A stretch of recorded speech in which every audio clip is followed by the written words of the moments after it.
आज हम महाटेट का 2013 का पेपर 1 का फुल सॉल्यूशन देखने जा रहे हैं। इस वीडियो में हम पूरे ईवीएस पेपर को स्टेप बाय स्टेप सॉल्व करेंगे, जहां हर क्वेश्चन को सिंपल और इजी उर्दू एक्सप्लेनेशन के साथ समझाया जाएगा। हर सवाल के साथ आपको मिलेगा सही जवाब यानी करेक्ट आंसर। इन्वायरमेंटल स्टडीज का जो सेक्शन होता है वो कभी-कभी थोड़ा सा ट्रिकी लग सकता है ना, लेकिन टेंशन की कोई बात नहीं है। हम आज 5 इंपॉर्टेंट सवालों को ना सिर्फ सॉल्व करेंगे, बल्कि उनके पीछे का कॉन्सेप्ट क्या है वो भी समझेंगे और कुछ ऐसी आसान सी ट्रिक्स देखेंगे कि ये जवाब आपके दिमाग में बिल्कुल लॉक हो जाएंगे। तो चलिए अब बिल्कुल भी टाइम वेस्ट नहीं करते, सीधा चलते हैं हमारे सवालों की तरफ। बस आप ध्यान से सुनते जाइए और देखते जाइए, हर एक चीज एकदम क्रिस्टल क्लियर हो जाएगी। अच्छा, तो शुरू करते हैं क्वेश्चन 121 से। सवाल यह है कि अगर किसी मरीज की जुबान सुर्ख हो और उसकी जिल्द खुरदरी हो तो डॉक्टर उसको क्या खाने की सलाह देंगे? तो इसका सही जवाब है ऑप्शन नंबर 4, यानी पत्तेदार सब्जियां, पीले फल, गाजर और दूध। अब आप सोचेंगे ऐसा क्यों? क्योंकि ये जो निशानियां हैं ये पेलाग्रा की हैं, जो विटामिन बी की कमी से होती हैं, और ये सारी चीजें विटामिन बी से भरपूर होती हैं। और इसको याद रखने के लिए एक बहुत ही सिंपल सी ट्रिक है, आप स्क्रीन पे देख सकते हैं। दाल, साग और दूध पियो, जिल्द और जुबान की रंगत ठीक करो। है ना आसान? चलिए अगला सवाल देखते हैं, क्वेश्चन 122। ये उम्र के बारे में है। सवाल है कि अगर हम जानवरों को उनकी उम्र के हिसाब से डिसेंडिंग ऑर्डर यानी सबसे ज्यादा उम्र से कम की तरफ रखें तो दूसरे नंबर पर कौन आएगा? इसका सही जवाब है ऑप्शन 1, शुतुरमुर्ग यानी ऑस्ट्रिच। देखिए, सबसे लंबी उम्र हाथी की होती है और उसके ठीक बाद शुतुरमुर्ग आता है। इसे याद रखने के लिए एक कमाल की ट्रिक है, निमोनिक EODD। ई से एलिफेंट, ओ से ऑस्ट्रिच, डी से डॉग और डी से डिप्टेरा यानी मक्खी। तो EODD से एकदम साफ है कि दूसरे नंबर पर ऑस्ट्रिच है। अब चलते हैं क्वेश्चन 123 पर। सवाल है गुन कीड़ा, जिसे हम लेडी बग भी कहते हैं, उसके बारे में। ये किस काम आता है? शायद आपको देखने में ये सिर्फ एक खूबसूरत सा कीड़ा लगता हो, लेकिन इसका जवाब बहुत ही इंटरेस्टिंग है। सही ऑप्शन है नंबर 4, कीड़ों पे काबू पाने के लिए। जी हाँ, लेडी बग एक तरह से किसान का दोस्त होता है। ये फसलों को खराब करने वाले छोटे छोटे कीड़ों को, जैसे एफिड्स, उनको खा जाता है। तो ये हुआ ना नेचुरल पेस्ट कंट्रोल।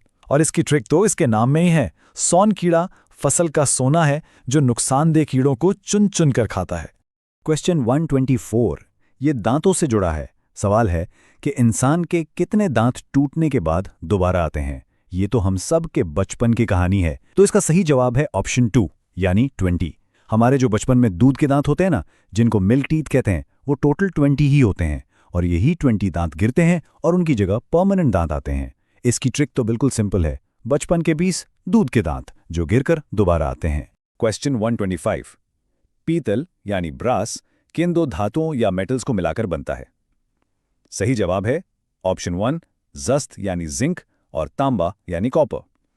पीतल एक अलॉय है और ये इन दो मेटल से मिलकर बनता है। अब इसको याद कैसे रखें? बहुत ही शानदार ट्रिक है। बस एक छोटा सा लफ्ज याद रखिए, ताज। ता से तांबा और जे से जस्त। तांबा और जस्त मिलकर बनाते हैं पीतल। सिंपल और इफेक्टिव। यह बैक्टीरिया के बारे में सवाल पूछ रहा है कि इनमें से कौन सा बयान सही है? तो इसका सही जवाब है ऑप्शन नंबर 3, यानी कुछ बैक्टीरिया फायदेमंद होते हैं और कुछ नुकसानदेह। सिंपल सी बात है, जैसे सोचिए लैक्टोबैसिलस है जो दूध से दही बनाता है, ये तो फायदेमंद हुआ ना। तो इसको याद रखने की ट्रिक बहुत आसान है। जैसे इंसान अच्छे भी होते हैं, बुरे भी होते हैं, बिल्कुल वैसे ही बैक्टीरिया भी गुड और बैड दोनों होते हैं। अगला सवाल, स्टेनलेस स्टील में जो चमक होती है वो किस चीज की वजह से आती है? तो इसका सही जवाब है ऑप्शन 1, यानी निकल। देखिए, निकल और क्रोमियम जब स्टील में मिलाए जाते हैं ना, तो उससे जंग भी नहीं लगता और एक जबरदस्त चमक आती है। इसकी ट्रिक तो बहुत ही सिंपल है। जब भी निकल का नाम सुने तो बस अपने जहन में एक चमकता हुआ निकल का सिक्का ले आइए। निकल मतलब चमक। क्वेश्चन 128 ये कह रहा है कि एक एटम यानी जौहर में इलेक्ट्रॉन का मास प्रोटॉन और न्यूट्रॉन के मुकाबले में कैसा होता है? इसका सही जवाब है ऑप्शन 2, बहुत ही कम होता है। इलेक्ट्रॉन बहुत बहुत हल्का होता है इन दोनों के मुकाबले में। और इसको याद रखने की ट्रिक भी बड़ी मजेदार है। जरा सोचिए, इलेक्ट्रॉन को न्यूक्लियस के गिर्द गोल गोल घूमना पड़ता है ना, तो कुदरत ने उसे इतना हल्का बनाया है ताकि वो तेजी से घूम सके। अच्छा, अब आते हैं सवाल नंबर 129 पर। कुदरत का सफाई कामगार यानी स्कैवेंजर कौन है? सही जवाब है ऑप्शन 3, दीमक। दीमक यानी टर्माइट्स और इस तरह के दूसरे डीकंपोजर्स क्या करते हैं? वो मरी हुई चीज़ों को खाकर ख़त्म कर देते हैं, जिससे हमारा माहौल साफ सुथरा रहता है।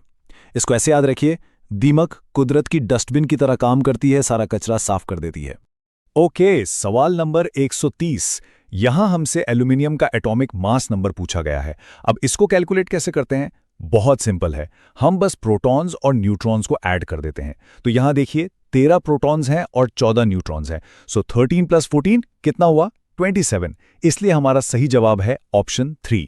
और हां, एक चीज हमेशा याद रखिएगा, ये सबसे इंपॉर्टेंट ट्रिक है। जब भी एटॉमिक मास नंबर निकालना हो, इलेक्ट्रॉन्स को बिल्कुल इग्नोर कर देना है। उनका कोई काम नहीं है यहां, सिर्फ और सिर्फ P + N, दैट्स इट। चलिए, पर 131 है सोलर एनर्जी यानी शमसी तवानाई के इस्तेमाल पर। तो इसका सही जवाब है ऑप्शन नंबर 4 यानी तमाम। सूरज की एनर्जी हर जगह काम आती है, जैसे कि आर्टिफिशियल सैटेलाइट्स में, मेडिसिन्स को महफूज रखने के लिए, खाना पकाने के लिए, यहाँ तक कि दूर के इलाकों में पानी पंप करने के लिए भी। इसकी ट्रिक सिंपल है, सूरज की रोशनी तो सबके लिए है, इसलिए इसका इस्तेमाल भी हर जगह हो सकता है। क्वेश्चन 132, वर्ल्ड हेल्थ डे कब मनाया जाता है? सही जवाब है ऑप्शन 4, 7 अप्रैल। क्यों? क्योंकि इसी दिन 1948 में वर्ल्ड हेल्थ ऑर्गेनाइजेशन यानी WHO बनी थी। इसको याद करने के लिए एक छोटा सा जुमला याद कर लें। 7 अप्रैल को हम सब सेहत का ख्याल रखेंगे। 7 और सेहत। ठीक है, अगला सवाल है कि राजीव विज्ञान शिक्षण संस्थान कहाँ है? इसका सही जवाब है ऑप्शन 2, नागपुर। जी हाँ, ये महाराष्ट्र के शहर नागपुर में है। और इसको याद रखने की एक फन ट्रिक भी है। बस नागपुर के मशहूर संतरों यानी ऑरेंजेस को वहां के साइंस से जोड़ दीजिए। नागपुर का साइंस यानी विज्ञान। अच्छा, सवाल 134 में फूड चेन के बारे में सही बयान पूछा गया है। सही जवाब है ऑप्शन 3, यानी गोश्तखोर जानवर यानी कार्निवोर्स माहौली निजाम में सबसे ऊपर आते हैं। देखिए, इसकी ट्रिक बहुत सिंपल है। एक पौधा है, उसको बकरी ने खाया तो बकरी हुई प्राइमरी कंज्यूमर, फिर उस बकरी को शेर ने खाया तो शेर हुआ सेकेंडरी कंज्यूमर। इसलिए गोश्तखोर हमेशा फूड चेन में टॉप पर होते हैं। इस सवाल में जनरल टू स्पेसिफिक पढ़ाने के तरीके के बारे में पूछा जा रहा है। इसका सही जवाब है ऑप्शन 3, मादे की खुसूसियात। देखिए, इस तरीके में हम पहले आम यानी जनरल चीज बताते हैं, फिर खास यानी स्पेसिफिक चीज की तरफ जाते हैं। तो पहले हम मादे की आम खुसूसियात पढ़ाएंगे। इसकी ट्रिक यही है, पहले जनरल बात फिर स्पेसिफिक बात। और सवाल 136 में हमें गलत जोड़ी पहचाननी है। सही जवाब है ऑप्शन 2, पंडित ईश्वर चंद्र विद्यासागर आर्य समाज। ये जोड़ी इसलिए गलत है क्योंकि आर्य समाज की बुनियाद स्वामी दयानंद सरस्वती ने 1875 में रखी थी। बाकी सारी जोड़ियां बिल्कुल ठीक हैं। सवाल 137 के रिस्पॉन्सिव कोऑपरेशन यानी जवाबी ताउन का ऐलान किसने किया? इसका दुरुस्त जवाब है ऑप्शन 3, लोकमान्य तिलक। यह उस दौर की सियासत का एक बहुत अहम पहलू था। इसका मतलब था कि अगर अंग्रेज हुकूमत हिंदुस्तानियों के साथ कोऑपरेट करेगी तो हम भी उनके साथ कोऑपरेट करेंगे। इस सवाल में किलों के नए नामों के बारे में पूछा गया है। तो छत्रपति शिवाजी महाराज ने खेलना किले का नाम बदलकर विशालगढ़ रखा था और मुरुमदेव का नाम बदलकर रायगढ़ रखा था। तो जो ऑप्शंस दिए गए हैं उनमें से ऑप्शन 1 यानी रायगढ़, विशालगढ़ उनके रखे हुए नए नामों की सही जोड़ी है। सवाल 139 में शिवाजी महाराज के अष्टाप्रधान मंडल में सचिव का क्या काम था, ये पूछा गया है। सही जवाब है ऑप्शन 2, शाही ऐलान की तैयारी करना। सचिव का काम था कि वो बादशाह की तरफ से शाही फरमान यानी रॉयल एडिक्ट्स को तैयार करें। इसको याद रखना बहुत आसान है। सचिव का मतलब ही सेक्रेटरी जैसा होता है और सेक्रेटरी का काम ही तो लिखना और ऐलानात तैयार करना होता है। और ये आ गया हमारा आखिरी सवाल, नंबर 140। सीधी रीढ़ की हड्डी वाला पहला इंसान कौन सा था? इसका सही जवाब है ऑप्शन 4, होमो इरेक्टस। इंसानी इर्तिका में सीधे खड़े होकर चलने वाला पहला इंसान होमो इरेक्टस था। इसका नाम ही इसकी पहचान है। इरेक्ट का मतलब ही होता है सीधा खड़ा होना। अच्छा, अब स्क्रीन की पहला सवाल, एक क्लासिक साइंस कॉन्सेप्ट। सूरज मशरिक से निकलता है और मगरिब में डूबता है, आखिर क्यों? सही जवाब है ऑप्शन 2। देखिए, थोड़ा उल्टा सोचना पड़ेगा। जमीन जो है वो वेस्ट से ईस्ट यानी मगरिब से मशरिक की तरफ घूमती है और इसी गर्दिश की वजह से हमें लगता है कि सूरज मशरिक से आ रहा है। इसे याद रखने की ट्रिक बहुत जबरदस्त है। एम से एम ऑपोजिट लॉजिक, यानी अगर सूरज मशरिक से निकल रहा है तो जमीन उसके बिल्कुल ऑपोजिट यानी मगरिब से मशरिक की तरफ घूमेगी। सिंपल। अब एक सवाल ज्योग्राफी से। इनमें से कौन सी झील मीठे पानी की नहीं है? सही जवाब है सांभर। ऐसा क्यों? क्योंकि सांभर झील राजस्थान में है और ये अपने नमकीन पानी यानी सॉल्ट वाटर के लिए मशहूर है। बाकी तीनों झीलें मीठे पानी की हैं और इसकी ट्रिक तो इसके नाम में ही है। सांभर सुनकर क्या याद आता है? सॉल्ट यानी नमक, और नमक तो मीठा नहीं होता, इसलिए सांभर मीठे पानी की झील नहीं है। ओके, चलिए इस एनालॉजी को सॉल्व करते हैं। सवाल यह है कि जिस तरह अलीबाग का ताल्लुक रायगढ़ से है, उसी तरह मशरकी बांद्रा का ताल्लुक किससे है? सही जवाब है मुंबई मुफस्सलात। इसका लॉजिक बिल्कुल सीधा है। देखिए, अलीबाग एक जगह है जो रायगढ़ जिला यानी डिस्ट्रिक्ट के अंदर आती है। ठीक उसी तरह मशरकी बांद्रा यानी बांद्रा ईस्ट जो है वो मुंबई मुफस्सलात यानी मुंबई सबर्बन डिस्ट्रिक्ट का एक हिस्सा है। ट्रिक यह है कि मुफस्सलात का मतलब ही होता है सबर्ब्स, और बांद्रा तो मुंबई के मशहूर सबर्ब्स में से एक है। अच्छा, ये सवाल थोड़ा सा ट्रिकी हो सकता है। पूछा गया है कि आइस यानी यख और स्नो यानी बर्फ के बारे में कौन सा बयान सही है। आंसर की के हिसाब से जवाब है ऑप्शन 2 कि इनकी खुसूसियत मसावी हैं। शायद इसलिए क्योंकि दोनों पानी से ही बनते हैं। लेकिन यहाँ एक अहम फर्क है जो तशरीह में बताया गया है। यख सख्त होती है और बर्फ नरम होती है। ये इनका बुनियादी फिजिकल डिफरेंस है। तो ट्रिक यही है कि इनकी केमिकल प्रॉपर्टी एक जैसी हो सकती है लेकिन फिजिकल प्रॉपर्टी अलग है। यह हार्ड, बर्फ सॉफ्ट। इस फर्क को जरूर अपने जहन में रखें। असम की सरहदें कितनी रियासतों से मिलती हैं? इसका जवाब है 7। असम नॉर्थ ईस्ट इंडिया के बिल्कुल सेंटर में, बिल्कुल दिल में। इसको याद रखने का तरीका है 7 सिस्टर्स लॉजिक। हम सब जानते हैं कि नॉर्थ ईस्ट की 7 रियासतों को 7 सिस्टर्स कहा जाता है, तो असम इनमें से एक है और ये बाकी सब 6 सिस्टर्स को टच करता है। इसके अलावा ये वेस्ट बंगाल से भी जुड़ा हुआ है, तो 6 सिस्टर्स प्लस 1 वेस्ट बंगाल हो गए पूरे 7। चलिए अब इंडियन पॉलिटी का एक इंपॉर्टेंट सवाल देखते हैं। सदर जमहूरिया यानी प्रेसिडेंट क्या नहीं होते? जवाब है वो मुल्क के हकीकी आला यानी रियल हेड नहीं होते। हमारे सिस्टम में प्रेसिडेंट कॉन्स्टिट्यूशनल हेड हैं जिनके पास नॉमिनल पावर्स हैं। जो असली ताकत है वो वजीर आजम यानी प्राइम मिनिस्टर और उनकी कैबिनेट के पास होती है। इसकी सिंपल सी ट्रिक है, प्रेसिडेंट के पास आईनी यानी कॉन्स्टिट्यूशनल पावर है, लेकिन पीएम के पास असली यानी रियल पावर है। तालीम यानी एजुकेशन हमारे आईन की कौन सी लिस्ट में आती है?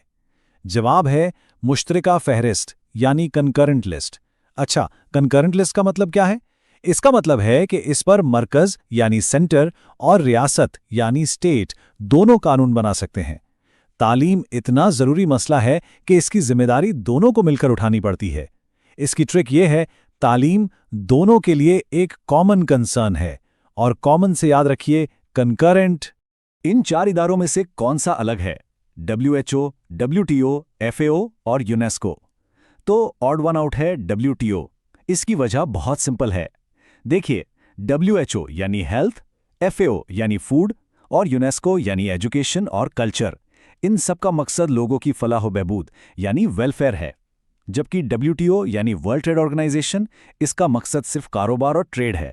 तो इसकी ट्रिक ये है, बाकी तीनों इंसानी बेहतरी के लिए हैं, लेकिन WTO पैसे यानी ट्रेड से जुड़ा है।